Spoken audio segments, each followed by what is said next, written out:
Hyderabad world city Gulzar హౌస్లో జరిగిన అగ్ని ప్రమాదంలో 17 మంది మృతి చెందారు. ఈ ఘటనపై బీఆర్ఎస్ వర్కింగ్ ప్రెసిడెంట్ కేటీఆర్ స్పందించారు.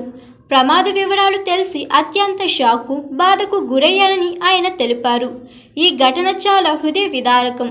బాధిత కుటుంబాలకు హృదయపూర్వక సంతాపం. క్షతగాత్రులు త్వరగా కోలుకోవాలి. ఘటనను ప్రభుత్వం బాధ్యత తీసుకోవాలి. క్షతగాత్రులకు మెరుగైన ఉచిత చికిత్స అందించాలి. ఈ సంక్షోభ సమయంలో అవసరమైన ఏ సహాయానికైనా బీఆర్ఎస్ శ్రేణులు అందుబాటులో ఉంటారు. బాధితులకు తక్షణ సహాయం అందించేందుకు అధికారులతో కలిసి పనిచేస్తారు. ప్రమాద స్థలం వద్ద బీఆర్ఎస్ నేతలు సహాయ కార్యక్రమాల్లో పాల్గొనాలని కేటీఆర్ సూచించారు. ఈ ప్రమాద కారణాలపై మరింత లోతుగా విచారణ జరపాలని, అలాగే పునరావృతం కాకుండా చూడాలని కేటీఆర్ అన్నారు.